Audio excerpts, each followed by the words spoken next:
Queridos irmãos, mais uma vez temos a alegria de nos encontrar em mais um programa, ou seja, mais uma ocasião que Nosso Senhor nos concede de estarmos juntos através dos meios de comunicação.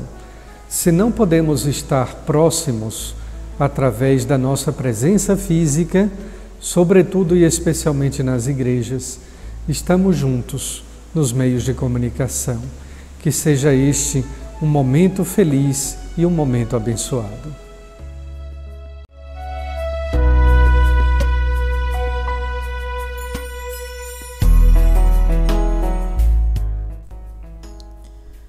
Evangelho de Jesus Cristo segundo João.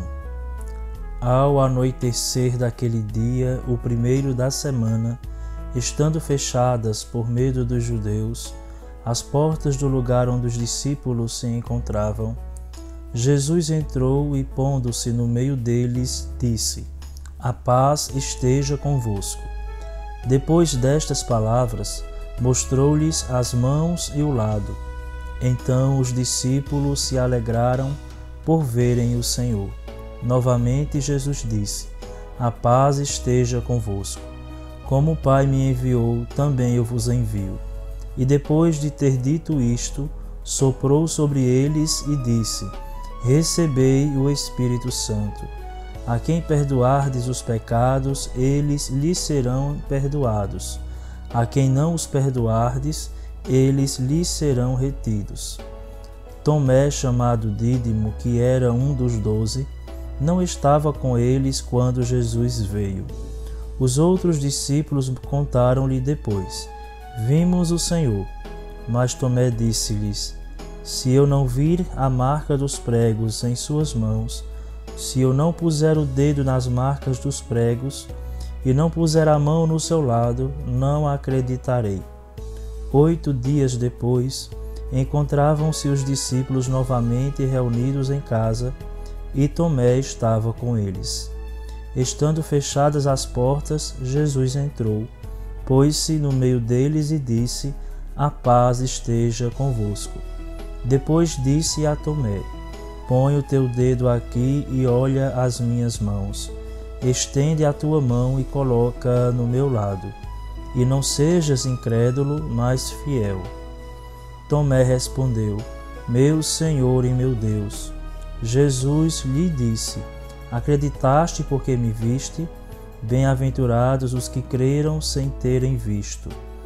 Jesus realizou muitos outros sinais diante dos discípulos que não estão escritos neste livro, mas estes foram escritos para que acrediteis que Jesus é o Cristo, o Filho de Deus, e para que, crendo, tenhais a vida em seu nome.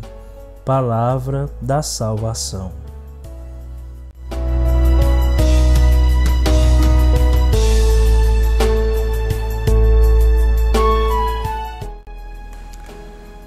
Queridos amigos, estamos vivendo as alegrias do tempo pascal. Cristo vive, Ele ressuscitou, Ele está no meio de nós. Esta é a nossa fé. Não é suficiente apenas um fato histórico. É necessário também o fato teológico, isto é, o aspecto da nossa fé. Nós cremos que o Cristo está vivo e que Ele ressuscitou. São Paulo, em uma das suas cartas, afirma com veemência, com toda a convicção: esta é a nossa fé. Se Cristo não tivesse ressuscitado, inútil, vã seria a nossa fé. E é deste modo que nós queremos viver este tempo pascal. Um tempo vivido na fé e, consequentemente, um tempo vivido também na alegria e na esperança. Na alegria de ter um Deus vivo entre nós, na esperança de que, também como afirma São Paulo, se com Ele morremos, com Ele também haveremos de ressuscitar. Ele nos assegura com a sua ressurreição a vida eterna, a vida em plenitude. Neste segundo domingo do tempo pascal, nós temos o Evangelho, tão conhecido como o Evangelho de Tomé, aquela experiência primeiro da dúvida, mas acima de tudo a experiência ou o evangelho da experiência, daquele que não apenas duvidou aleatoriamente, mas daquele que quis experimentar a presença do Cristo ressuscitado.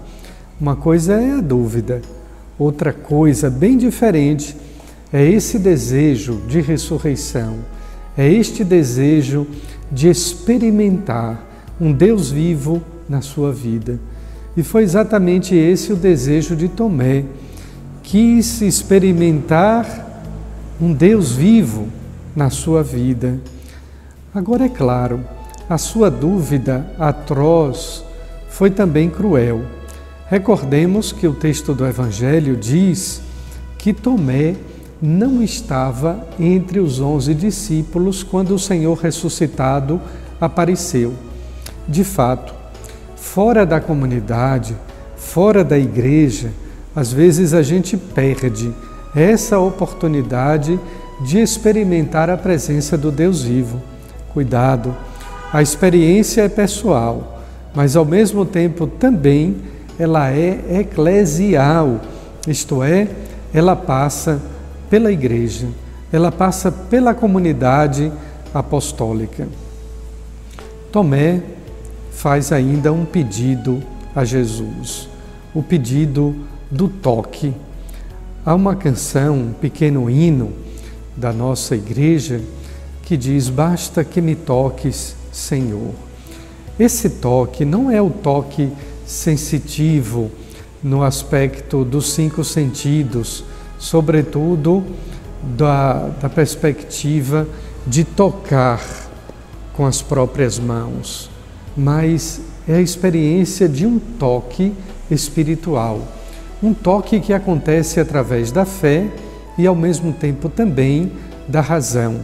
Não é aquele toque sentimental de quem fica arrepiado, mas é o toque realmente da fé, de quem se sente na alma tocado por Jesus, daquele que se sente tocado por Cristo no seu intelecto, em sua razão, em sua vida, em sua alma, ou seja, de maneira completa. E como é que se realiza esse toque, essa experiência sensível de Deus em sua vida? Essa experiência sensível se dá, já disse, através da fé, mas ao mesmo tempo também através da graça de Deus. E a graça de Deus é operada, é realizada através do Espírito Santo. Por isso que os discípulos estavam neste Evangelho, novamente repito, deste segundo domingo pascal, os discípulos estavam trancados com medo dos judeus. Somente uma fé é capaz de nos abrir para a ação de Deus. Quase sempre a fé é também sinônimo de coragem, mas essa coragem nos é dada pela graça de Deus, uma graça que nos é infundida pela ação do Espírito Santo. Interessante também sublinhar este aspecto do Evangelho, que quando os discípulos recebem o Espírito Santo da parte do ressuscitado, eles possuem ou eles obtêm o poder, a capacidade de perdoar os pecados.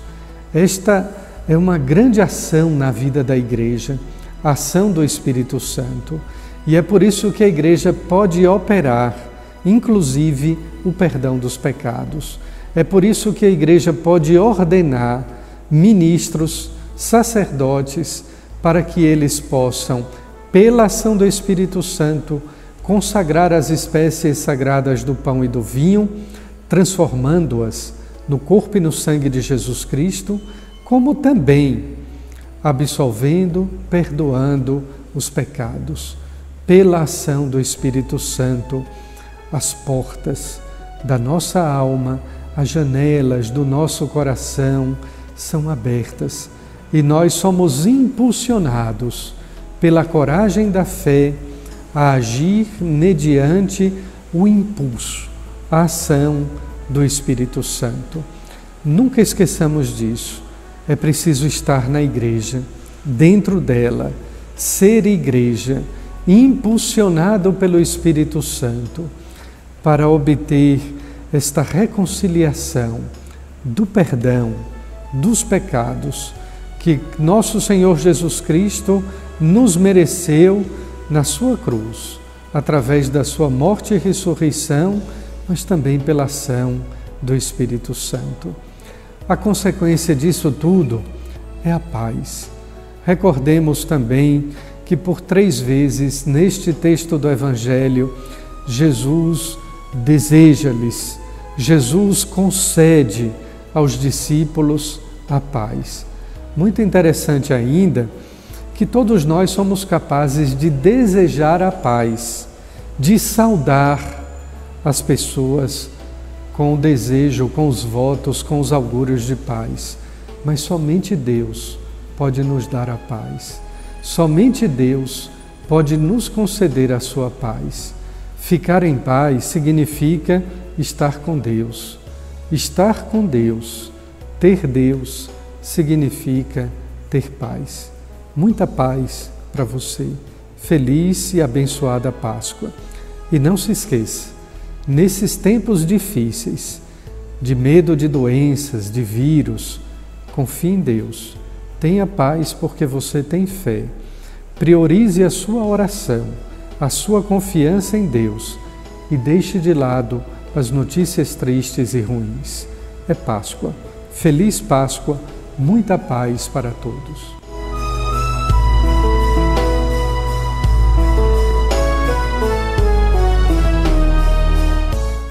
Nesses tempos difíceis que nós estamos vivendo, uma coisa nós não podemos perder: a nossa fé em Deus. Ela também nos anima, nos incentiva a sermos firmes na esperança. Uma esperança que espera somente em Deus. O Deus que nos dá a verdadeira e única paz, o Príncipe da Paz. Que Ele possa nos conceder a sua bênção para nos fortalecer na fé e nos tornar firmes na esperança. Que pela intercessão de Nossa Senhora, Rainha e Padroeira do Brasil, desça sobre todos a bênção amorosa de nosso Deus, Pai, Filho e Espírito Santo. Amém.